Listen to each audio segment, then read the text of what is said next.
So today, Illegitimate Scholar Live, it's the 3rd of August, 2023. And obviously, Trump just got indicted, which is crazy. I'm going to talk about a few things tonight. I'm going to talk about briefly, I'm going to go over this thing. The Kill the Boer song fuels backlash in South Africa and the US. It's just wild. And then I'm going to spend the majority of the time talking about Donald Trump pleading not guilty and having his arraignment. And then after that, I'm going to go into some historical examples.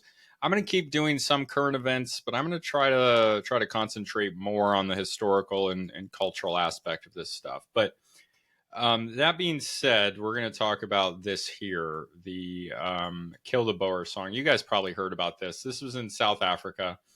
And keep in mind, this is a New York Times article. So, Kill the Boer song fuels backlash in South Africa and the U.S. So, right-wing commenters claim that an old anti-apartheid chant is a call to anti-white violence, but historians and the left-wing politician who embraces it says it should not be taken literally. Keep in mind, these are left wing. I mean, these are just straight up communists. You can see in the image here the red economic freedom fighters. It's all very on the nose, very obvious. I mean, just they'll just, something's right in front of you. They literally are singing "Kill the Boer, kill the farmer." And then they're saying it's not a call to violence. Meanwhile, they're trying to twist Donald Trump's words around same day to make it look like he told people to storm the Capitol. And maybe he did, but but that's not what we're talking about yet. So, I mean, this just shows this right here. Right-wing commenters, they're claiming it's a call to violence because it's a call to violence. What else am I supposed to say about that? And I mean, if you go to the video clip, they're just singing it. It's very sing-songy. Seems fun to chant, but you're still chanting about killing people. They are openly pushing for genocide of white people in South Africa. Mr. Musk, who is white, wrote on Monday on Twitter, the platform he now controls. They got to make you aware that he's white and he owns Twitter. Have seized on the attacks on white farmers to make the false claim that there have been mass killings. I mean, it depends on how you define mass killings, but there have been about as many white farmers killed by since like the 90s. There have been enough white farmers killed since the 90s as there were like black people lynched during the 1920s, or not the 1920s, but that whole time. And that's not to say that it's not a big deal, because like people like to look at the numbers of black people lynched and be like, oh, it wasn't that many. But it's like, yeah, but it's just the greater attitude that it creates. It's like these things are happening and it's like a warning to everyone else. And that seems kind of like the same thing that it's doing here. And keep in mind, what's right next door to South Africa. There's another country that like basically had a literal thing. It's this one, Namibia, I think, or maybe it's the one right above that.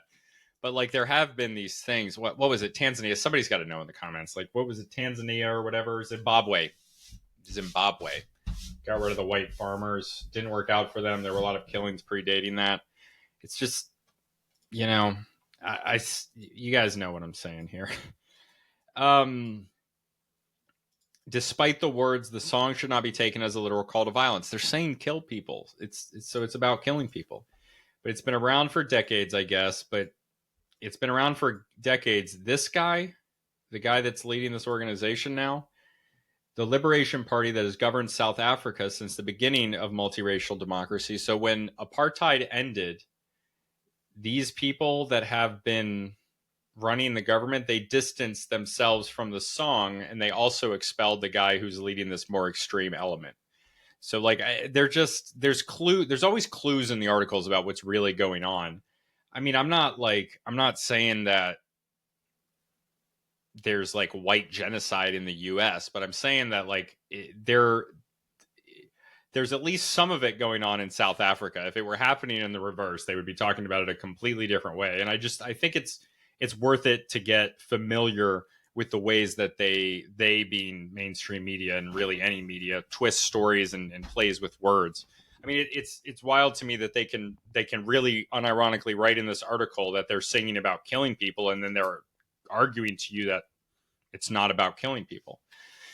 And I'm going to look up this guy. I should have done this before, but his name is John Elegon. And what you can usually find out when you look into these people is that the guys that are writing these articles, they tend to have like a elite background. Not always. And to be honest, it does seem less common with black people than with white people when I see. But like, I mean, this guy just looks like an elite. He just does. From Trinidad. I want to know where he went to school. Probably went to. I should have done this before to see what I could find. But I want to find out who funds him. Like one time I did this with an article that somebody sent, and it was just it was somebody who was literally funded by George Soros. I mean, this guy seems like he might be pretty normal, actually. The Detroit Free Press, Kansas City as a national correspondent, ran 7 marathons. That's impressive. Okay, here we go. Actually, taught physics at Grand Valley State Campus. Okay, so he is an elite. His mother's a professor. His dad served in insurance. That's a really weird thing to say. Also, I don't know what this website is. So, yeah,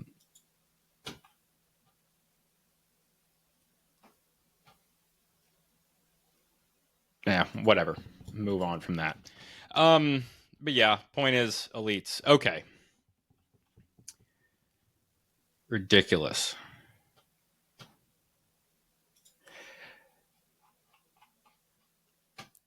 Donald Trump pleads not guilty during arraignment in January 6th case. So I had his statement here. I think it's now lower down. Wow, it's really way down. Okay, so look, he got arrested. He had his arraignment, and he said this is a very sad day for America, said Trump, who pleaded not guilty. And it was also very sad driving through Washington, D.C. and seeing the filth and the decay and all of the broken buildings and walls and the graffiti. This is not the place that I left. It's a very sad thing to see it. When you look at what's happening, this is a persecution of a political opponent. This was never supposed to happen in America. This is the persecution of the person that's leading by very, very substantial numbers in the Republican primary. That's true. And leading Biden by a lot. Maybe. It's hard to tell, but I think so. So if you can't beat them, you persecute them or you prosecute them. We can't let this happen in America. And honestly, like, you know, I know he said some outlandish stuff, but right now, when the New York Times is quoting people saying kill the Boer, kill the farmer, and then telling you it's not about actually killing people, Donald Trump's the voice of reason. I mean, everything else is a crazy house. I've got people that I know in real life who are telling me that we have to arrest Donald Trump to save democracy. Like, regardless of what you think about the politics, like, it's very scary to me as somebody growing up in this country who was told all these things to see not only this happening, but to see a lot of people agreeing with it, because this is, regardless, if you're listening to this, you probably see this as a political attack, but it shouldn't be a partisan thing. It's scary to me that we're getting to the point where Democrats are willing to look at this and they're seeing and they're seeing Trump is doing something wrong here. I mean, I get in some universe, or technically he's broken some laws, but at the same time, so many of these laws are just broken all the time. There seems to be no respect for the law from other people, and they seem more like guidelines than anything else. And yet they're still using them to arrest a guy who is running for president. And it's arbitrary, and it's weird. It's just it's weird to me that it's gotten to this point. If you had told me it was going to get here 3 years ago, I wouldn't think so. And I would tell you were being dramatic, but here we are. And you know, I'm not going to get into the details of it because frankly, when we live in a country where Jeffrey Epstein's client list is still just completely hidden, but I'm supposed to be convinced that Trump, through this very legal, very nuanced argument, has committed some crime when he's accusing people of the election being fraudulent. But you have to be able to say that the election's fraudulent. That's how you live in a country where people can question things. This is one of those very important things that the First Amendment was exactly created for, so that you could work through the political process. And I mean, I was listening to a Twitter space earlier, and this woman was very vehemently defending the idea that, you know, Trump was lying when he was talking about the possibility of a stolen election, when she kept saying truth, like it's no provable truth, but she was applying some sort of set of values to how you judge the truth. And you can't do that. That's the point of the First Amendment, is that you don't get to make a value judgment about how someone else analyzes and judges information. That's why we have what we have. That's how we protect against people making a grab for power. And over the past few years, I've seen the Hunter Biden story coming out with the New York Post. And after the Hunter Biden story, it got squashed, and we were told it was Russian misinformation, only to find out that it wasn't Russian misinformation, and that they knew it wasn't, and that they were communicating with the tech industry. And I mean, just that on its own is enough to say that the government was screwing with the election, because it might have changed the result of the election if people knew about the Hunter Biden laptop. It would have called into question. And now all these other things are becoming mainstream with Hunter Biden and connections with China. And at the same time, we have Trump being arraigned. And in the SBF thing, SBF was cleared of all charges in some sort of crazy patronage thing. And SBF had funneled tens of millions of dollars to the Democratic Party. We have this 20 times was what they said Hunter Biden was talking to people. 20 times Joe Biden had been on the phone with Hunter Biden doing business deals, and his art pieces being sold for hundreds of thousands of dollars. And his art pieces actually being good, by the way. I don't know if he actually painted them. I wouldn't be surprised if he did. It's not like he has anything else to do. He's just been doing drugs and having sex with hookers his whole life. I mean, there's just so much stuff out in the open. It's just so much out in the open. And the collusion between tech and the federal government is just very clear to me.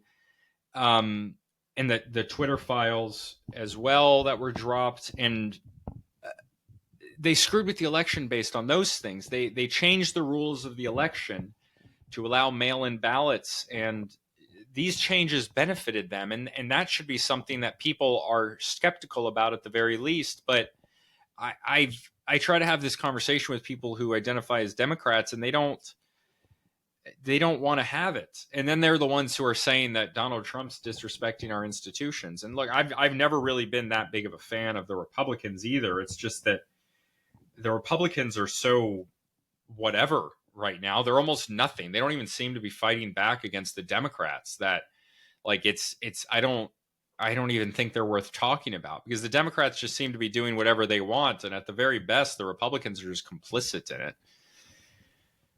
I mean, not all of them. I see some stuff sometimes, but like, I just don't want you to think that this is just historically I've talked a lot about Republicans, but now it's the Democrats, the only thing to talk about.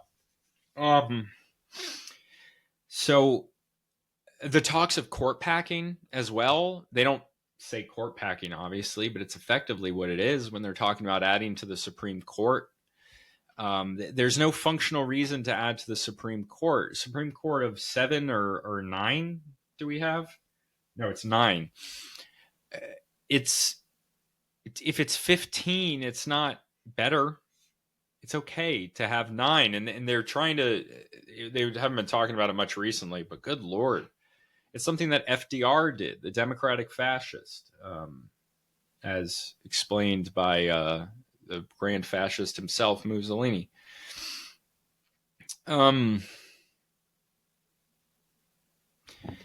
Yeah.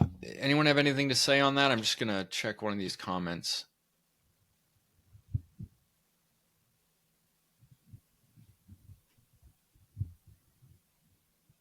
From talking with many people, I suspect that most people who argue these positions against Donald Trump do so without having looked objectively at the situation. Many have never seen him speak aside from sound bites. Yeah, but I think there's another element here, and that is that the types of people who tend to just believe in Donald Trump, or just believe in whatever the mainstream deep state, whatever, like people that believe in the mainstream and Democrats in general, they they are more inclined to believe in the technocracy. They're more inclined to believe in the experts. So they believe in, this isn't true in all cases, and it's different in different places. I mean, most of even these people will admit to you that the mainstream media is bullshit, but they'll still listen to it. They'll, like, sometimes. But they just know that charges are being brought on Trump, and I think they just trust the experts. I think they're well-meaning, most of them. They just see the situation, they get fed a certain narrative, and they think they think they know enough about the situation, and they hear that the experts have said. They'll get legal experts out to talk about it, and they'll get the propaganda wing of the Democratic Party, like John Oliver and Stephen Colbert, to make fun of the other side. What happens if Trump gets the nomination and Biden gets his party's nomination? Trump gets charged and can't run, and Biden has a health incident and can't run. Now, who will be the candidates? I don't know if having a charge precludes you from running for president. I bet that that's not really settled. But of course, you'd only hear from a legal expert, and that person would be picked for their political leanings over anything else. Biden has a health incident. I mean, I think that they would just. I think that they would just throw up whoever was there for the vice president. I think that's what they would do. Make fun of the other side, and they will. I don't know. So I want to talk about another thing here, and why I think this is such a big deal. So it's this stuff with Donald Trump. I think that people who are neoliberals, that are upper middle class, whatever, mainstream, they have this idea that this is all just gonna, if we go back to normal, it'll be fine. But the situation has changed, and depending on who you are, you might not really realize that, I guess. So this is a Gallup article, and these are the trends in America's confidence in institutions. So these are from 2021, the first ones, and then we're up to 2023. So the most trusted organizations, the most trusted institutions are small businesses and the military, which are down from 2021, but they're at 65 and 60%. The police is down from 51 in 2021 to 43 today, 43%. And then from there, actually, the military and small business are the only ones on these lists that are over 50%. The ones at the bottom, today in 2023. Congress is at 8% confidence. 8% of people. This means the percentage of people that have a great deal / quite a lot. Big business is at 14%. Television news is at 14%. Now, this is the really important one, I think. The criminal justice system is at 17%. So the criminal justice system is at 17% confidence in the United States. And to me, that means that the system that has just arrested and indicted Trump, they are trusted by less than 1 in 5 Americans, which is absolutely crazy. So less than 1 in 5 Americans trust the criminal justice system, and that is the justice system that's just arrested Trump. So even if you trust them or you have confidence in this particular action that's taken, it's a surprise to me, or it's not a surprise to me. I don't see this going well for people. I think that this has only ignited Trump. So, and I think that this shows more clear problems in our country. So yeah, the banks are at 26%. That's crazy. 1 in 4 people trust banks. 1 in 4 people are idiots. Large tech companies, 26%. Again, I wonder why. So a lot of these institutions are at all-time lows. In fact, the only ones that aren't at all-time lows are the medical system, though it's close. That was in 2017. The medical system's at 34% confidence right now. Its all-time low was 2007 at 3%. Or I'm sorry, that's 3% less. Banks, lowest was in 2012. We're at the lowest all-time low for banks. We're 5 percentage points off of 2012, which was at the bottom of the financial crisis as they were getting bailed out and everything. Organized labor was lower in 2009. Today, it's at 25%. It was only lower in 2009. Remember, 2009 was during the start of the Great Recession. Small business is at 65%. All-time low was in 1998 at 57%. We're at 65. And the military is the only one. It's at 60%. Its all-time low was 1981, but 1981 was the year of Grenada, which is when we went in and toppled a democratically elected government. There were some other things going on as well. It was around the first year of Reagan, like first to second. Yeah, so most of these are at their all-time low. The rest of them is 2022 or 2023. That is Congress, public schools, presidency, criminal justice system, television news, U.S. Supreme Court, newspapers, the church or organized religion, large tech companies, big business, and the police. They're all at their all-time lows, either this year or last year. And that means something. And right now is not the time to be arresting people that are running for president when these institutions are at an all-time low. But that is the time in a country's history when they would arrest a sitting president. And so let's see this as a whole of all these conglomerated. 1979, the first year of this data, about half of Americans had confidence. The average percentage of U.S. adults who have a great deal or quite a lot of confidence in 9 institutions measured consistently by Gallup. So these are from the church / organized religion, the military, the Supreme Court, banks, public schools, newspapers, Congress, organized labor, and big business. 1979, the composite was 48%. In 1989, it was at 46%, and it had gone up and down a little bit. 1990, it dropped to 41. 1991, 36. We were back up to, in 2004, we were at 43%. Since then, it's been pretty much all downhill.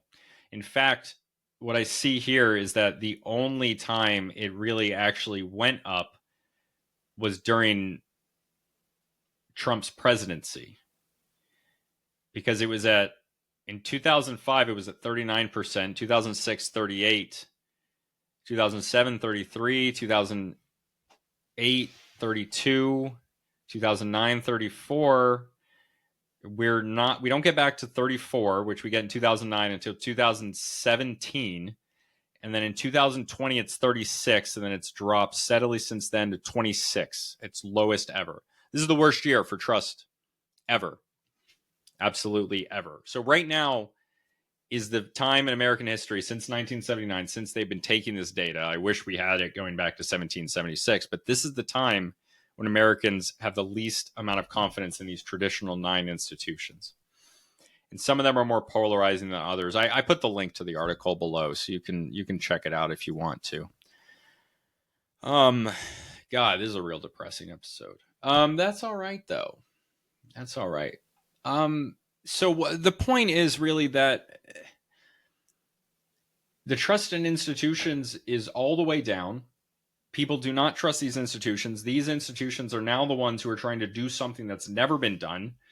And it's not a surprise that people don't trust it. And certain people who are more inclined or in a position that benefits them will trust it more. But the vast majority of people are not going to go with this. And it'll come to a head. I mean, it has to at a certain point. The material conditions do lead to whatever happens into the future. And I'm not saying that I want something to happen. I'm especially saying I don't want violence to happen. But things need to change sometimes, and a lot of times it has to happen through not cataclysm, but like explosive force. Like what am I? Not explosive, like literally explosion. I mean, sometimes it literally is explosions, but it doesn't have to be. Like a massive change in ideology or culture or ways of thinking or ways of dealing with the world, a new religion, all these different things that can happen in a time of great change. And I think that that's what we're coming up on. And that's what these falling institutions are telling us, that this fall in the trust of institutions. So what does this lead to? And I had violence. I do not support violence, but how far does it go before that is the outcome? So, well, that's the thing. It's already gotten to the point of violence, right? Because there's been political violence. There's always some political violence. And we saw it in 2020 kind of escalating. But I think what you'll generally see is that it really will come along with economics.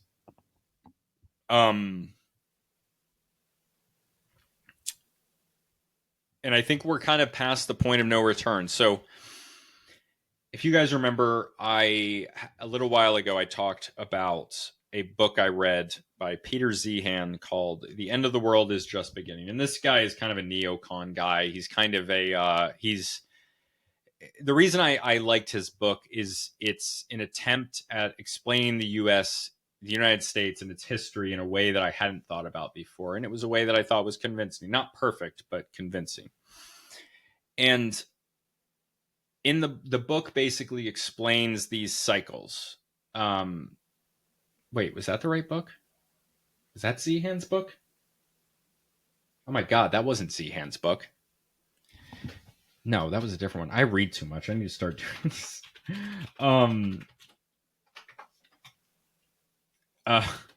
Someone help me out. What were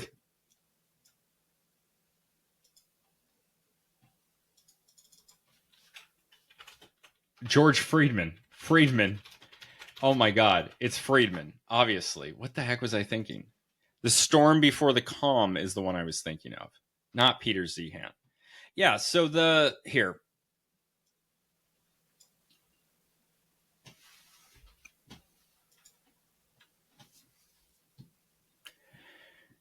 So these were the cycles that are described in George Friedman's book, Calm Before the Storm. And it's these cycles. These are political cycles in the beginning. These are political cycles of 80 years and then socioeconomic cycles.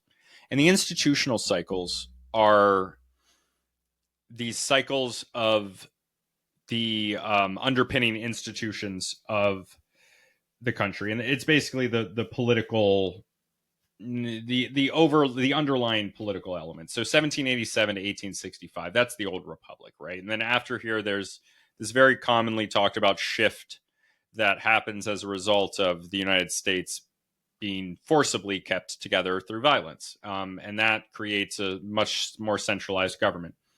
1945, this is kind of the beginning of the technocracy. It's this new order. It's this multipolar world where the U.S. is like multipolar at the beginning, and then obviously the U.S. wins the Cold War. I guess doesn't feel like we won, but I'm told we won the Cold War 35 years ago, and everything was supposed to be great. It was supposed to be the end of history and the last man. Yet here we are. So this happened from 1945, and based on his ideas, it's going to end in 2025. So it's in decline right now. And then you have the socioeconomic cycles. And these are more in line with culture. They're more in line with economics. So culture moves with economics, just like politics, but culture and economics are a little bit more directly intertwined. And these have to do with different. So the Washington cycle, 1783 to 1828, this is like the beginning. This is the aristocratic English elite. After that, you get the Jackson cycle, 1828 to 1876. This is Jackson. He ends this is the second term, I think, ends the central banks, expansion westward, lots of new things happening. The Hayes cycle, 1876 to 1929. You recognize that year 1929 is the fall of the stock market. You have the Roosevelt cycle, 1932 to 1980. That's a lot of Keynesian economics, I think. 1980 to 2030. That is the Reagan cycle. So this is where the technocracy gets really ingrained into the into this profit-based system. This is where I really say that capitalism kind of goes into overdrive in 1980, and I think that there are elements in this where they went too extreme and it did a lot of damage. I know a lot of you listening probably like Reagan quite a bit. I have a lot of problems with him. I could explain. In fact, I probably will. If somebody wants to listen to this episode, let me explain why I think Reagan is the worst president in American history. Because I really do think so. So these cycles, they correspond with issues. Like leading up to the end of these cycles, there are crises. 1865 was the end of the American Civil War. 1945 was the end of World War II. 2025, who knows what that's going to be? Who knows what that's going to be? I don't know. Yeah, 1980 leading up to it. So these cycles are just kind of an illustration of what could possibly happen. I mean, he might be right, he might be wrong. The years are approximate, of course. But I was talking with somebody recently. I was talking with Higgy, actually, and I had this idea about. I used to do HVAC. So a high pressure release valve is a valve which, if it goes over a certain temperature, which is directly tied to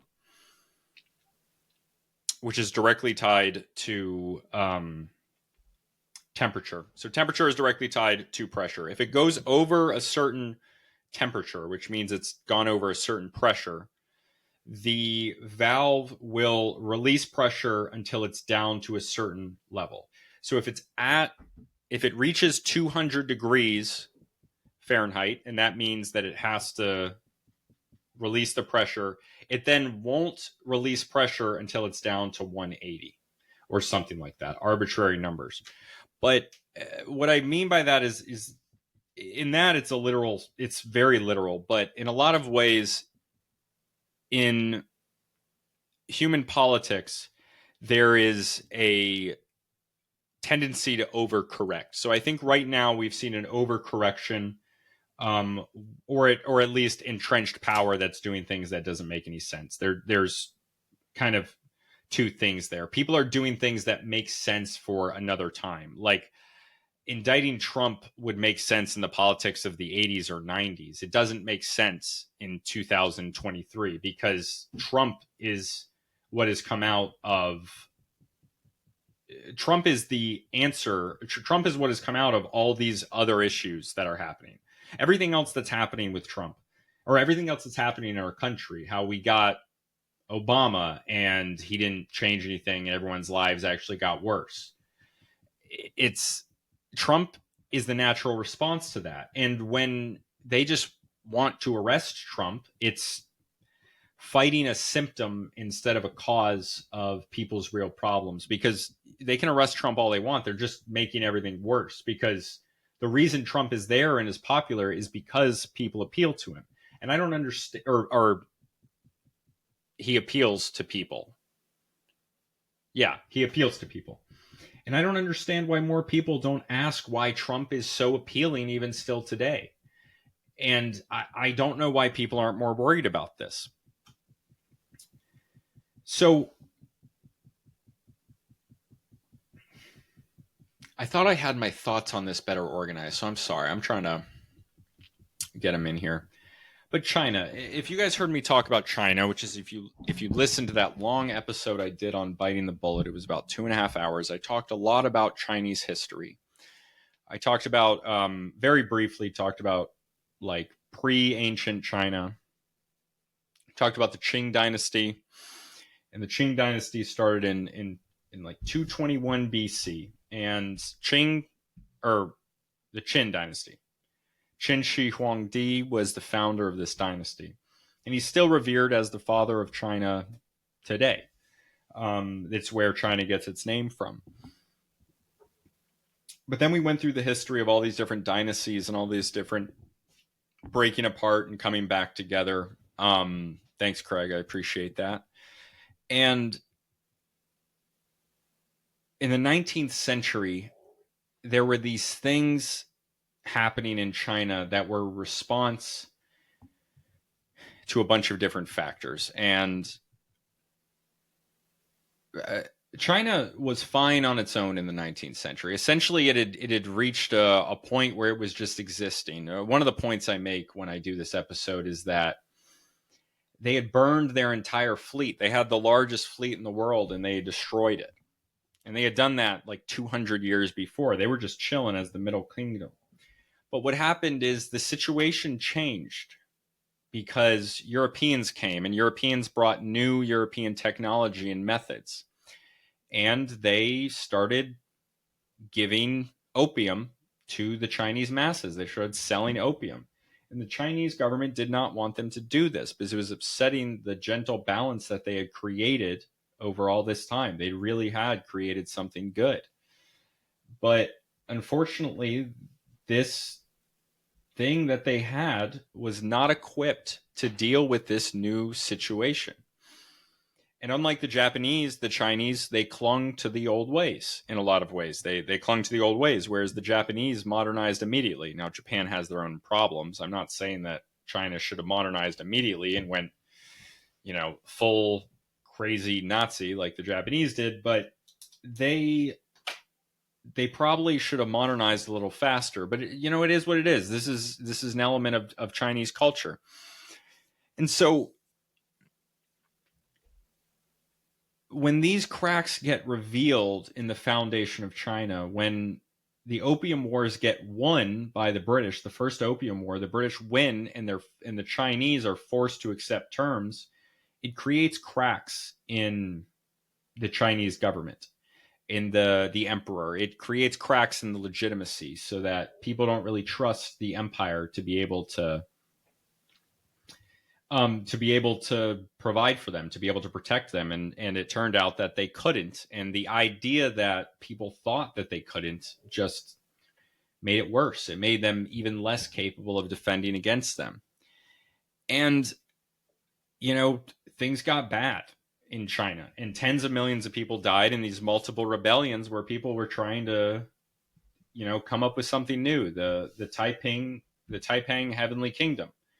A guy who said he was the brother of Jesus Christ tried to modernize China by, declaring himself the brother of Jesus Christ and a king, and combining this with Chinese beliefs. This is usually what ends up happening. But what ends up winning out is the Chinese Communist Party, and they're able to make China strong again. It takes a while, and again, more tens of millions of people die. But now we're looking at it in 2023, and China is strong. China's very strong, and they're expanding towards us. So my point with that is that, there's always situations where things get really bad. So in the 19th century,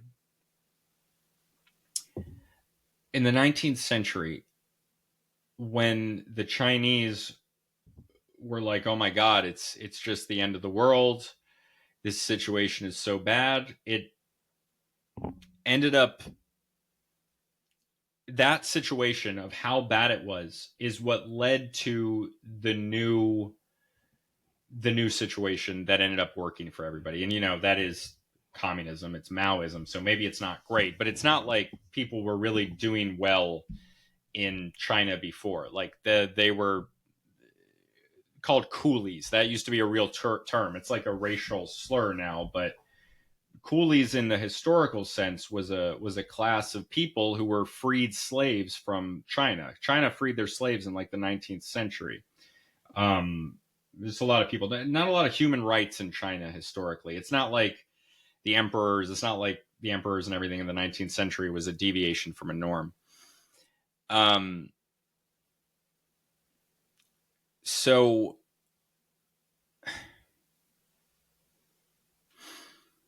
yeah, we'll see.